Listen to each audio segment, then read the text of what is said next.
Good morning and thank you for joining us. We're here today to discuss the new Advisor's Guide to ESG from the Landcat, sponsored by Schroders. If you've pre-registered for the event, the guide should be in your inboxes now. And if not, it should wing its way to you shortly afterwards. If neither of those things happen, please contact Pam at the Landcat, who can help. As you will see, this guide looks at the views of real-life consumers and advisors on ESG. We've assembled an expert panel to chat through the findings of the study today, other key developments in this area, and also address any questions you may have. On that note, please submit questions in the chat and I'll try to address them as we go along.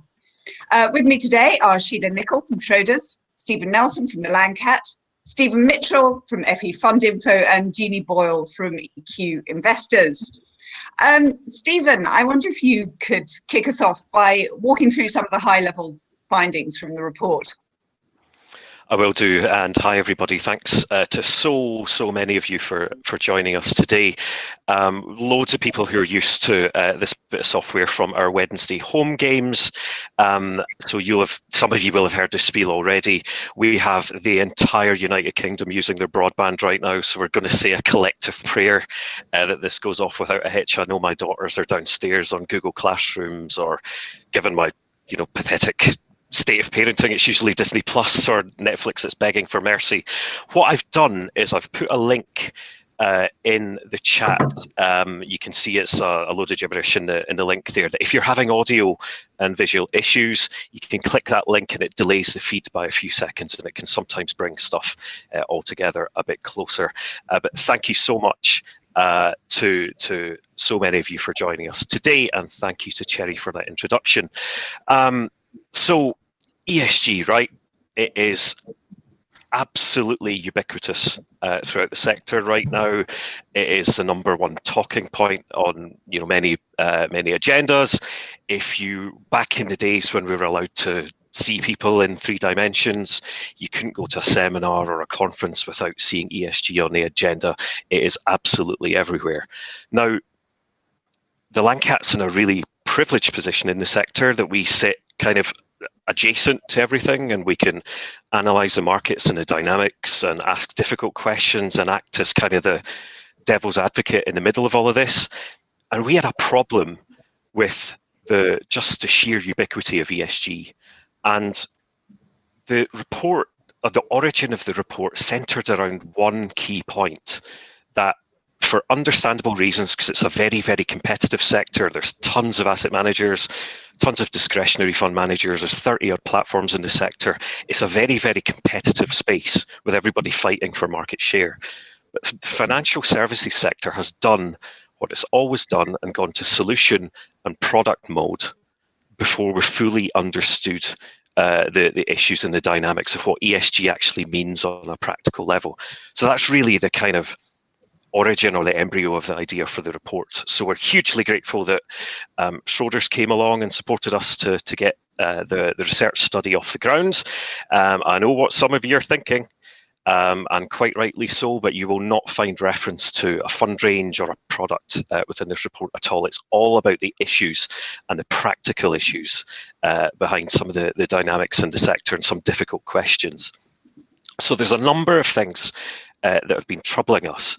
And if we think about some of the ways that the advice sector in particular, now if you've been a previous guest on Home Games, you'll have seen that we've interviewed the likes of Rohan Sivajoti and Kate Shaw and Darren Cook and Wellington Wealth and Murphy Wealth and loads of these excellent financial planners. And if we look at what has happened in the financial planning profession, we can debate this another day, whether it was influenced by the RDR or whether it's natural dynamics and evolution, but we have evolved away from a product and investment-centric sale or recommendation into a more consultative, life planning, coaching, goal seeking, and all of those really good things that's happening in financial planning now.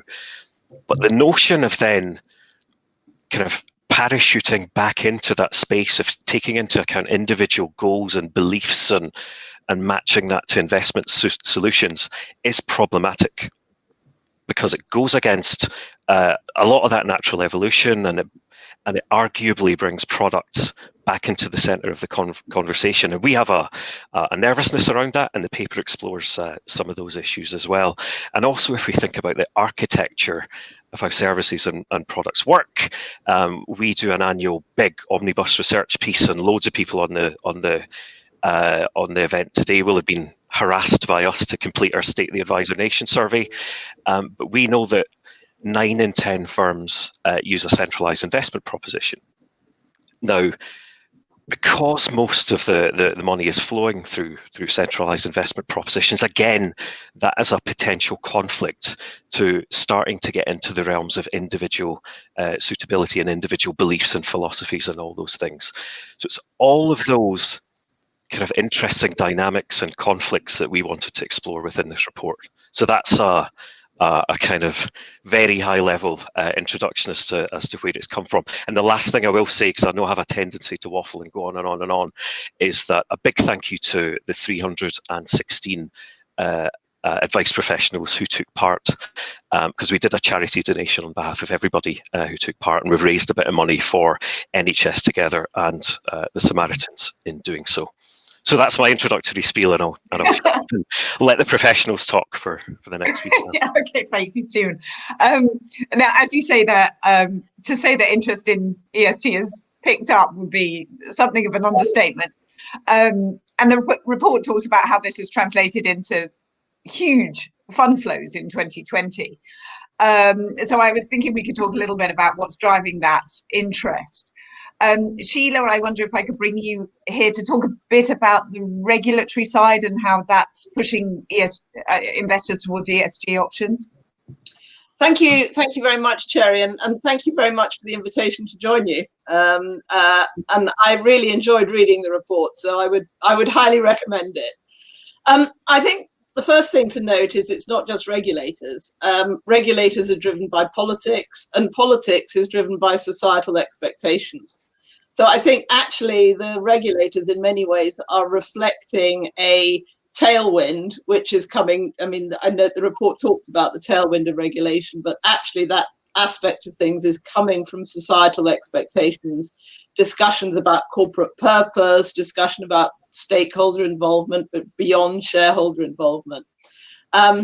Clearly, I think also we'll no doubt come on to definitions during our conversation, but I think obviously the focus on climate change is driving this, but also I think as a result of COVID-19, there's a lot of thinking now about the S, the societal aspects, as well as the environmental aspects. So this is a big political issue within the UK. We've already had the Chancellor making statements about the UK being committed to being leading in this space, particularly around climate change. And this is only going to intensify as we reach COP26 in Glasgow in the autumn. Meanwhile, that's the sort of UK aspect. Meanwhile, we still do talk about EU aspects on this, because I think the EU has moved for it at lightning speed. They produced an action plan on sustainable finance in 2018, and by 2020 it got about 3 or 4 pieces of legislation on the books, which is massively fast for them. So there's been a lot of noise about the so-called taxonomy rules, which is about defining sustainability and particularly climate change. That is in the process of being agreed in the EU, and the UK has already said that it will take the scientific metrics that have been involved in that as the basis for what we do in the UK. Just as important, although maybe less noisy, the Sustainable Finance Disclosure Regulation, which is actually, we're in the process, and I've just spent an hour and a half discussing it this morning, imposing disclosure requirements on asset managers. At the moment, largely focused on our Luxembourg fund range, but will have an impact on our UK ranges. And then also changes, I think, for this audience, changes to MiFID, which as part of the suitability test would require advisors to ask their clients about their sustainability preferences. So okay, that's what's happening in the UK, in the EU. The UK isn't necessarily going to adopt all the EU requirements wholesale, and they may not do things in quite the same order or to the same timetable. But there is, and they may learn from some of the glitches that have occurred at EU level. But I think there is absolutely no doubt that the UK is going to go in the same direction as the EU, and the mood in this space is very, very definitely been set. Great. Okay. Thank you, Sheila. Now, Stephen, the report talks about the consumer side as well. Was there anything that stood out for you on consumer views on ESG? Yeah, so one thing I didn't mention in my introduction, so thanks for that, Cherry, was we did our advisor research, or advice professional research, using our advisor panel, which we research on a regular basis. But for this exercise, we wanted to try and gather the aggregated views of the general public as well. So we engaged with YouGov to conduct that research for us, and within the research report itself, you'll see all the facts and figures, and I've broken one of my golden rules of, I don't normally take notes and refer to them, but I have a 15-month-old toddler downstairs, and my ability to retain specific information and not make a mess of it is severely diminished under lockdown. So I've written down a few. Yeah, I know. So we wanted to get a sense of a number of things. So we wanted to get a sense of to what extent the various ESG factors are a consideration just in day-to-day life. So in a relative sense, environmental issues just squeaked ahead ever so slightly in terms of importance. We also wanted to ask whether COVID and the pandemic and lockdown and all those kind of things was changing attitudes towards either the environment or how they view the social demographics and governance of companies. And it was broadly consistent across the piece, round about 40% or so saying that yes, it has influenced their thinking. Over 80% of consumers say that they do make value-based decisions and buying decisions in their day-to-day life, which I guess is probably not all that surprising, but that is in a generalist sense, so whether it's shopping or high street or clothing or whatever.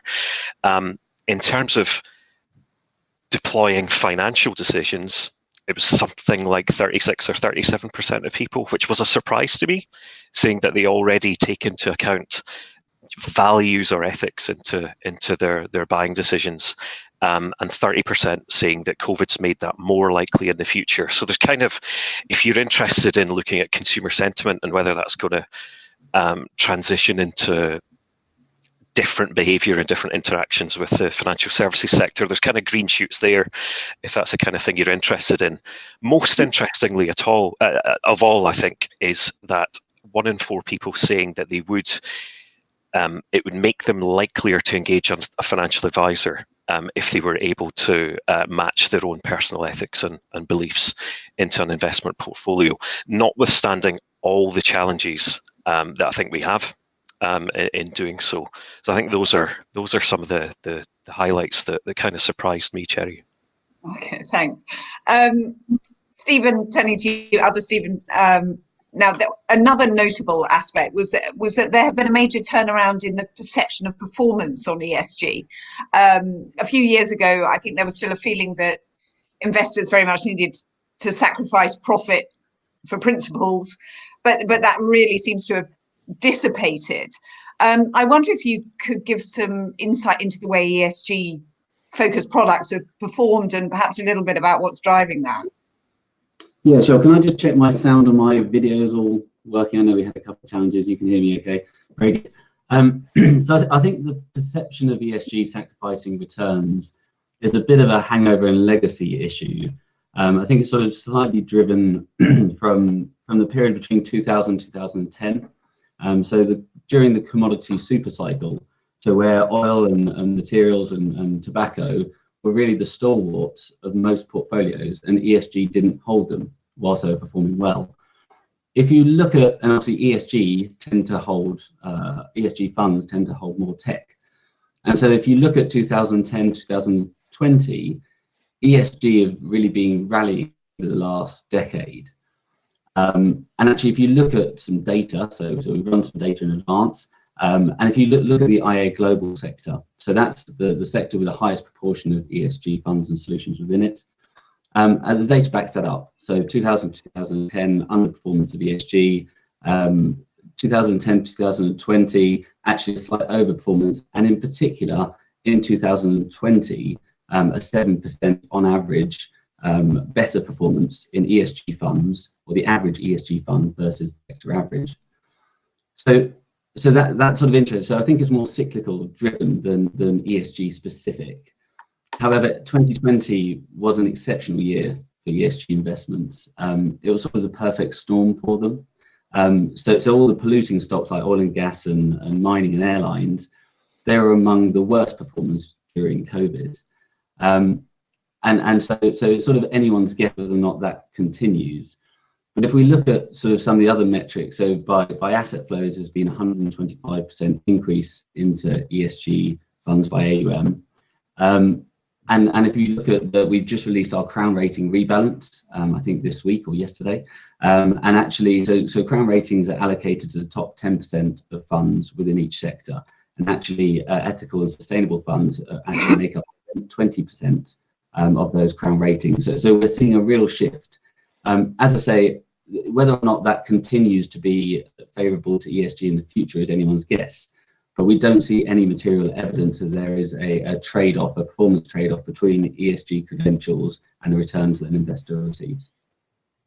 Okay, great, thank you. I would also encourage people to put questions in the chat. I don't think we've had any come through yet, but please do ask as we go along. Cherry, could I just comment on that point? Sure. Because I mean, I think we're moving away from a world where you've got this ESG fund over here and this non-ESG fund over there. And I mean, certainly now at Schroders, we've just announced that we've integrated ESG factors into our entire investment process. Now, that's the risk of ESG factors on the entities that we're investing in. But I think, and even now that's moving on, and we're now not just talking about, we're talking about the impact of our investments on ESG factors. So I think this idea of there being, you forego performance in order to get ESG has completely moved away. And actually, it's almost become an integral part of or will need to become an integral part of the whole analysis, because it's become a forward-looking thing. ESG factors are going to have an impact on the value of the companies in which you invest. So I think the thinking has changed even just in the last 2 or 3 years around that sort of area. Yeah, and it seems that advisors are kind of really on board with that. A lot of them are well advanced in their planning on ESG, and many have started to build ESG solutions. I mean, Steve, I wonder if you could talk about what the report showed in terms of the approach that advisors are taking. Yeah, of course. Just to say, Cherry, there's some questions are appearing in the Ask a Question bit. People are using that, so down the bottom. So there's a few in there starting to pile up. So we'll try and get to as many as we can, because it is a packed agenda. Yeah. So there's a couple of things to say on the advisor research front, right? And first thing is just a little bit of preachy from Steve for 10 seconds, in that anybody who's listened to me talk about the advisor research we do in the past, I'm very, very careful not to make sweeping generalizations about the advice profession, because when you consider all the different factors that define what an individual advice firm is, whether it's platform choice, investment philosophy, companies that they use, technology stack, all those kind of things, there's no such thing as a typical advisor. However, in order to try and make sense of this, we have to make some kind of generalizations and conclusions and statements. So what we do see is a bit of you might call it a distribution curve, or kind of a bell curve, where at one end you have people who are very, very much specialists in this field, and indeed we have one on today who we're going to hear from, who has got a legacy of just being all over this subject and defines himself as well, I'm not going to put words in Jeannie's mouth, but as a proper expert in this field, rather than thank you, Steve. rather than a beardy fifer like me. And then at the other end of that distribution curve, you have a number of people who it would be fair to say are skeptics. And that's not criticism, but are maybe nervous about the direction of travel, or don't get on board with some of the underlying aims and goals and that kind of thing. The biggest chunk in the middle are people just trying to make sense of this as best they can and do the right thing for their clients. And what we have seen, certainly over the past number of years, we've talked about this notion of primary and secondary platforms. So I've got a platform that I use for most of my business, and I've got a couple of secondary ones in legacy and this, that, and the next thing. What we're starting to see when we measure centralized investment proposition usage, when we group it into buckets of either I use my own portfolios, or I use a discretionary fund manager, or I use a multi-manager, multi-asset, what we see is most people use more than one solution, for want of a better word, where the majority of recommendations and flows, and again, with everything that I've said before about making sweeping generalizations, the majority of money going through one segment and secondary segments where, for example, ESG is a great example of this, where people are using, say, packaged solutions or ranges, typically from DFMs, in order to accommodate those who, for whatever process through the fact-finding suitability process and knowing your client, it has surfaced a perceived need or demand for ESG or ethical solutions. So that, above all else, has been the number one thing we've seen in terms of how it's being deployed in the field. Great, Jeannie, you sat there very patiently, so I'm going to bring you in here. I wonder if you could outline your approach and how you've embedded in ESG into your client solutions. I mean, it's probably not a 2-minute conversation, but if you could give some ideas. I'll wrestle through it. Thank you, Cherry. So we've been working in this field for over 10 years, and our starting premise was that we could put together portfolios that would give a financial return to our clients, but also help solve some of the problems that we face. So we very much focus on looking at a company's product or a service, which I would call an impact approach, which we think is different to an ESG approach, where you're really looking at operational issues and using ESG as a way to assess risk and future performance. So we took that approach because that's what our clients wanted us to do. We have clients who are very concerned about the state of the planet and what they can be doing to help solve some of those problems. So we've taken that approach. We've been running portfolios like that for 8 years. And then since then, we've kind of backfilled and used ESG criteria to underpin the rest of our portfolios. So we now run some ESG leaders portfolios, which cut down the costs by using trackers. And we've used ESG factors across our portfolios. The second important thing that we've been doing is trying to give clients visibility over the impact of their portfolios. And again, this is across the range of assets that we run, by measuring impact, giving them tools to look at the UN Sustainable Development Goals and look at the carbon footprint of their individual portfolios. And the third thing that I think we've done that is often gets overlooked in these conversations is look at ourselves as a business. I think if you want to be taken seriously in this space, you have to walk the walk. It's no good having a proposition that sits on the shelf that you get out and dust down for people who are interested in this sector. And obviously there's a growing number of people who are. You have to look at your own impact as a business and understand your place in the world and your purpose. Great, thank you, Jeannie.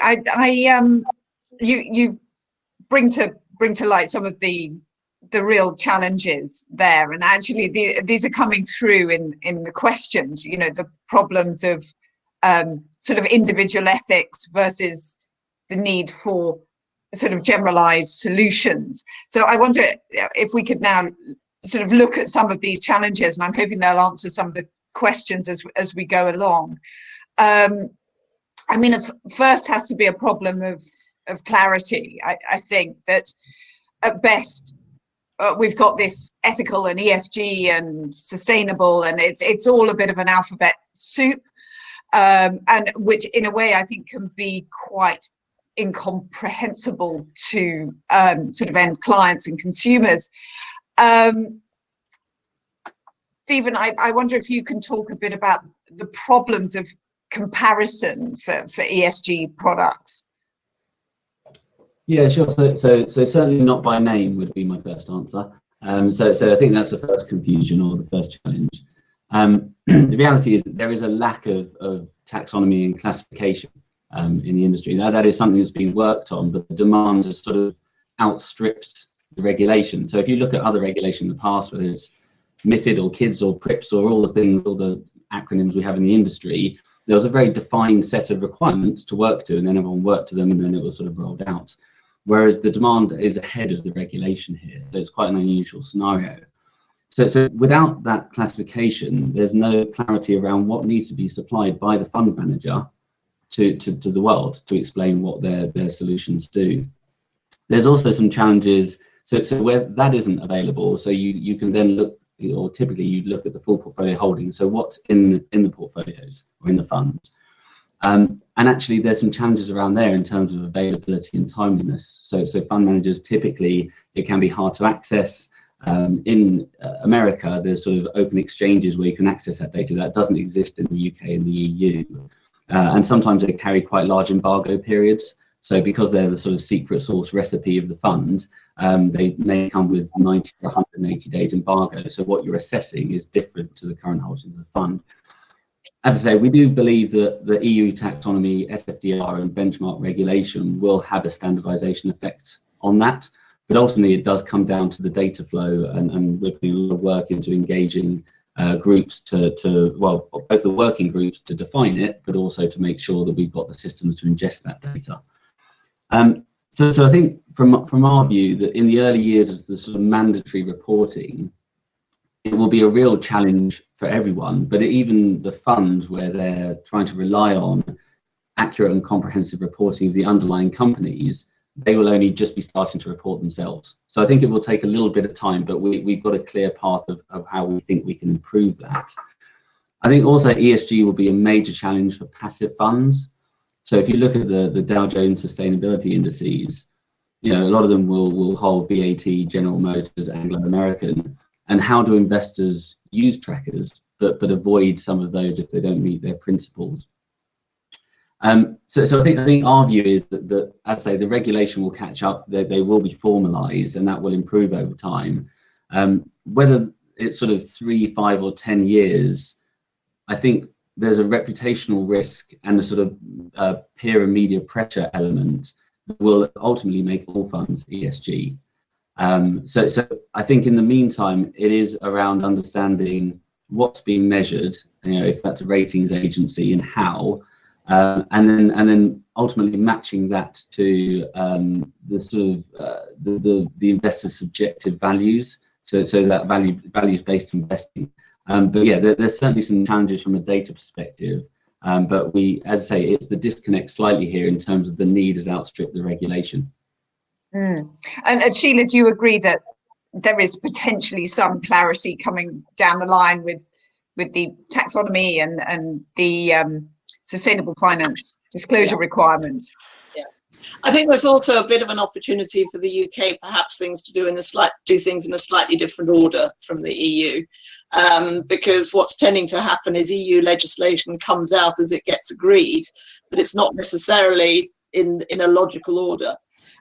Whereas I think the UK is showing signs of starting with the reporting requirements. So the Chancellor announced that they'll make a TCFD, task force on climate change disclosures by corporates obligatory.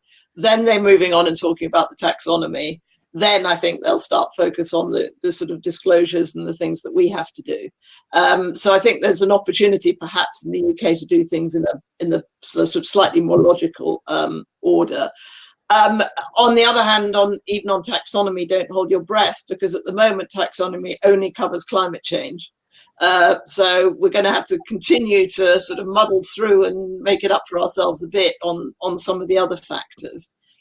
And the only other thing, I know that the report, and maybe others will get onto this in future discussions, but I think there's also an issue around ESG ratings. That is picked up in the report, that there's considerable diversity among the ratings.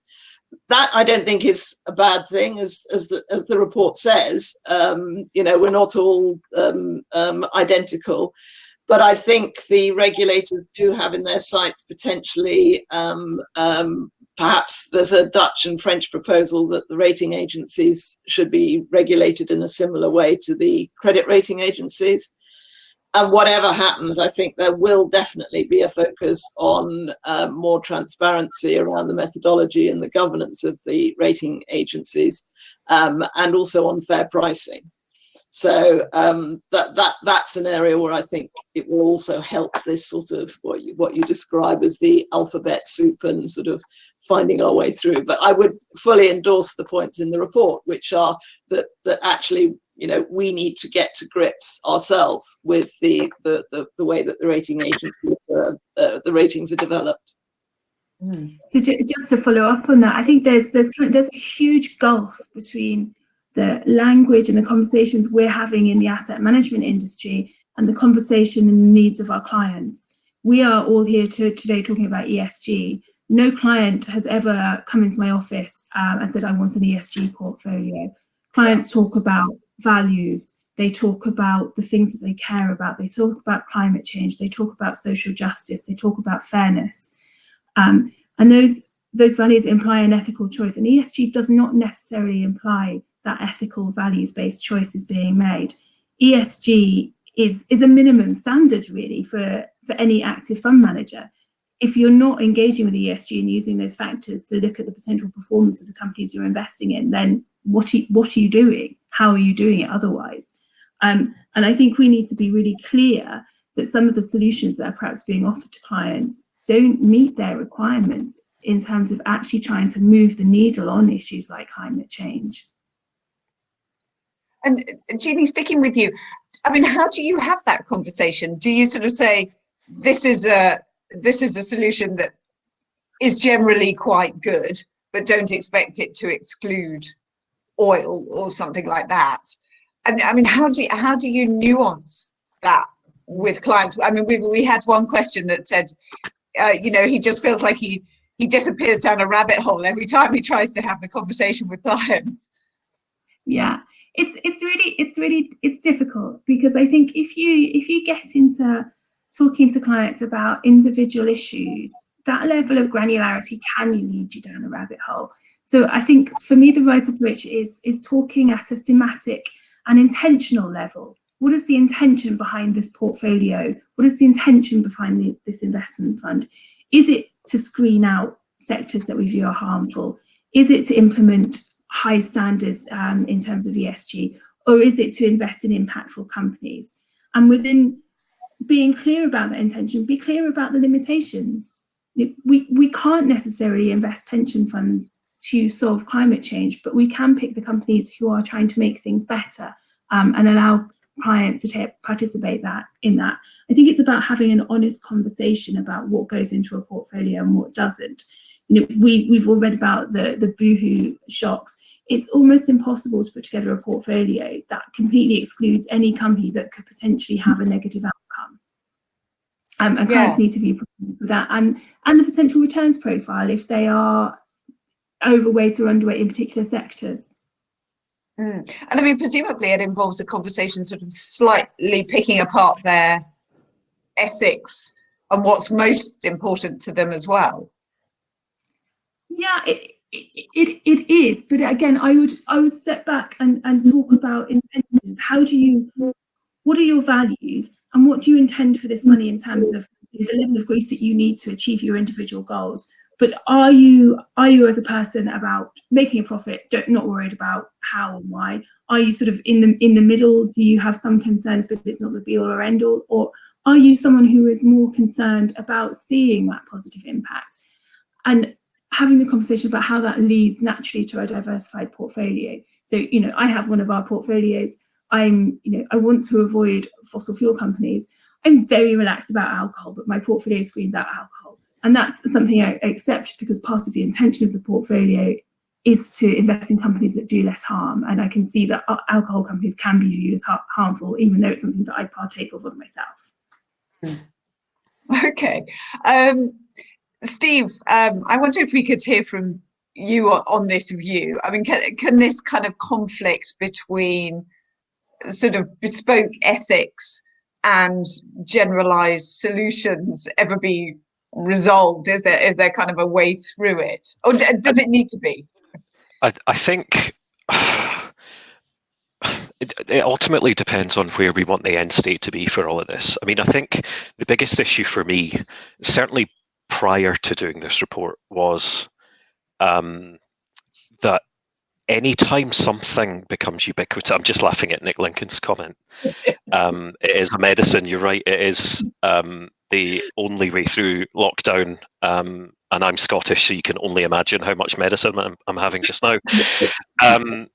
Anytime something becomes ubiquitous, we sometimes lose sight of what it is we're talking about. And I'm going to give an answer that's kind of an amalgamation of both Sheila's and Jeannie's, where we propose in the report that there's three very distinct issues that are being conflated and falling under the ESG banner. And one is just general corporate behavior, which is kind of this unstoppable force of nature, which is just happening because that's the way of the world now and will continue to happen. And that will be reflected in the way that things are disclosed and reported in future. The thing in the middle is the deployment of products and services and solutions and what that means.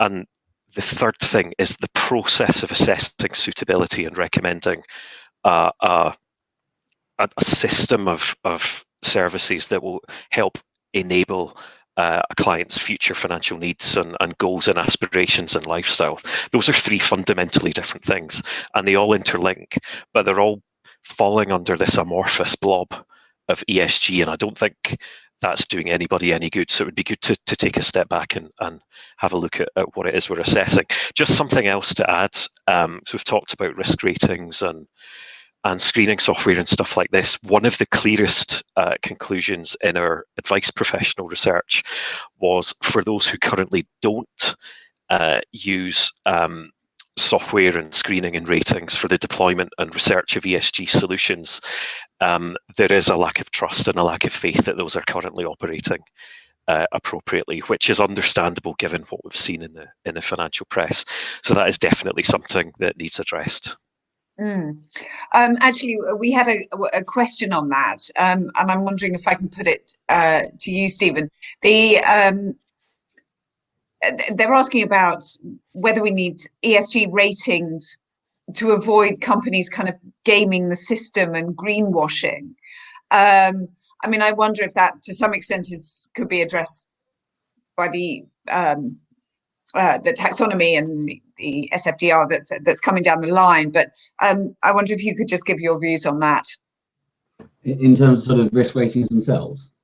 Yeah, whether they're a kind of solution to the problem of greenwashing, and whether actually we will start to separate the wheat from the chaff a little bit in terms of asset managers that are really doing proper ESG, and those who are just, it's something fluffy on their marketing materials. Yeah, sure. So there are a large number of both established and new entrants in the ESG rating market. Over 2020, I think I probably spoke to about 15 or 16 just across Europe. And I think what came out of that is they're all rating different things. Some of them are looking at climate, carbon intensity, impact, and E, S, and G factors, but they're also looking at them in different ways. So some are quite quant-driven. Some of the larger ones like MSCI and ISS ESG have analyst teams in the region of 150 to 250 specialists. So there's a very broad range of how you do them and what you're looking at. And again, with the lack of taxonomy, that gives very varied outputs. I can see in the chat that someone's already mentioned that the commonly cited one being Tesla. If you take three of the biggest rating providers, one of them has them at the bottom for lithium battery production, one has them at the top because of the effect of electric cars, and one has them in the middle.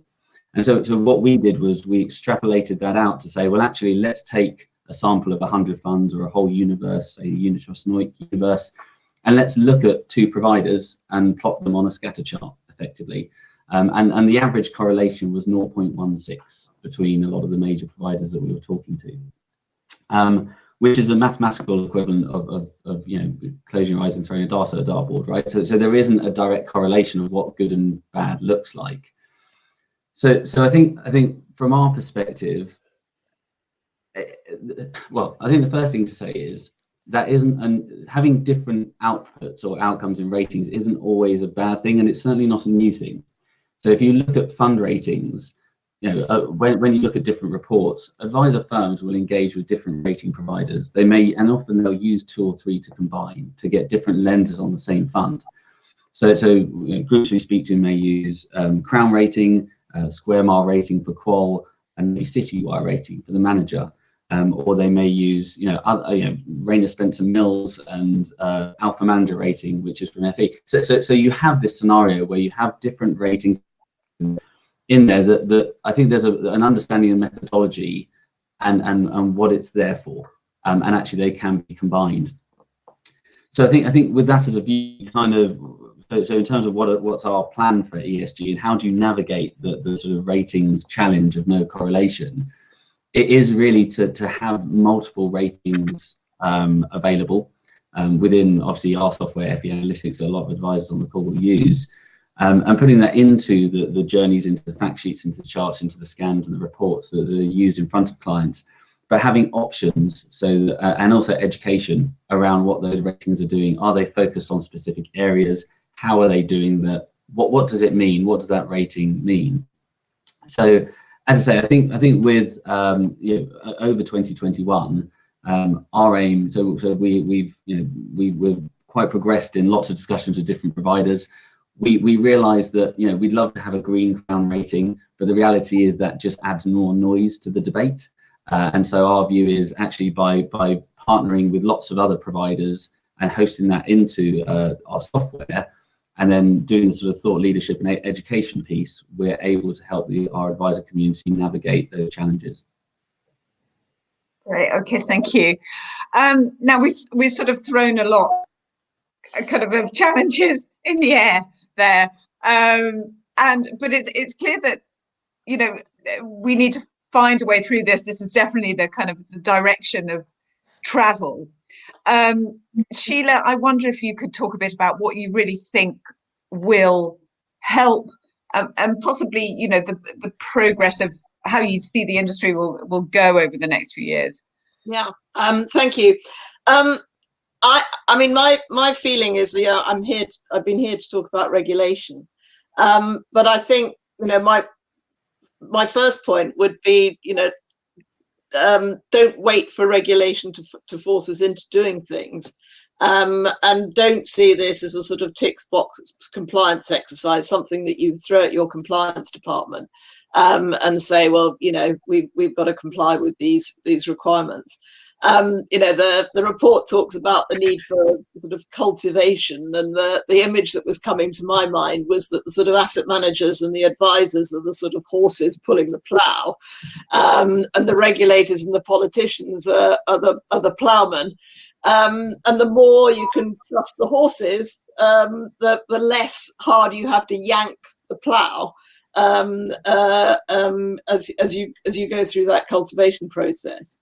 So I think the more that we can show we're taking this seriously without being forced into it, the better. The report does talk about the need for pragmatism. Politicians and regulators are not naturally pragmatists. But again, if the market is moving in the right direction, then I think, you know, the politicians can feel more comfortable and the regulators can feel more comfortable. And I mean, my only final comment on this would be that the UK will be consulting on these changes.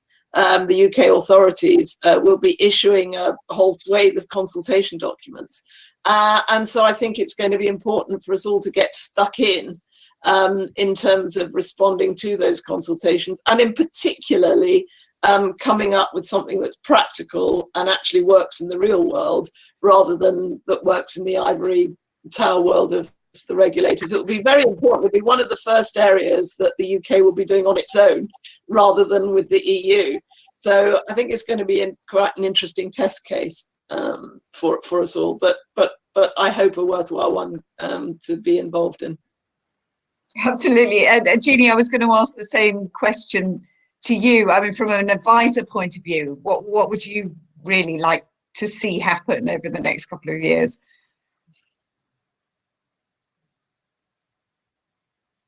Hello? Sorry, Jeannie, can you hear me? Oh, sorry, you were asking. Sorry, I can hear you. So I think, we have a huge opportunity here to actually realistically move the dial on some of the issues that we face. The collective influence and power of the asset management industry is huge. And we are seeing a real hunger for change in the way that we go about our business. For years, we've concentrated on this idea that we have to put profit before everything else. And to be quite frank, that hasn't worked out very well for the planet or for some of the people who live on it. And there is an opportunity now to look at factors other than just simply delivering a profit to see if we can solve some of these real issues. And I think us as a community of advisors and people working in asset management have the opportunity to go and walk into that future without necessarily being dragged there by the regulator. Great. And Steve, I'm going to turn to you just for some concluding thoughts. I mean, do you think the focus on ESG will be sustained post-COVID? I'm presuming we're sort of past the point where we think this is a fad. And I mean, how can you see good intentions translating into action? Yeah, I think so I think it's like an inevitable force of nature, and hence why we called it I'm not going to get all scientific, but it's why we called it crossing the event horizon, because we're past the point of no return, and all the tenuous scientific links that are in the introduction to the paper. But I guess I would echo what Sheila said there, that the word that comes through quite a lot at the end of the report is pragmatism, where if we envisage or desire an end state where all of this is solved either via algorithms or taxonomy, I would urge a degree of caution that we will ever standardize everything and get to a place where we absolutely understand the minutiae of individual stocks, because ultimately, if we're framing this with an ESG lens, it will always be individual, value-based and ethics-based assessments. And as we've seen, Tesla's a really cliched example that we mentioned in the report as well. That will always vary from person to person, and that's just a fact of life. So if you extrapolate that throughout the entire sector, that's going to flow through asset management decisions, it's going to flow through individual philosophies, individual behaviour, through ratings, agencies, screening software and all that kind of thing. So what we need is pragmatism, and we need to allow a bit of compromise, I think, that this imagined end state that everybody will have portfolios matched to their own beliefs and outcomes. Often you got to be careful what you wish for. It's a bit like, you wait your lifetime for Scotland to finally qualify for a major tournament. It's not going to end well. You just get that sense. So let's just be a bit pragmatic and allow, as Jeannie said, the asset management sector to do a lot of the heavy lifting here, to change the way stuff is disclosed, to change their behaviour and how they deploy capital for the good of society and all those kind of things, and not like parachute more prescriptive regulation onto advisors who have frankly had enough of this over the years. So that's my concluding view. Great. Okay, thank you so much, Stephen. Thank you to all our panelists today for those insights. Many apologies if I didn't get to your question, but please do follow up with Pam at the LANCAP for any more information on the study. And thank you all to so many of you for joining in. We've really enjoyed it. Cheers. Thank you.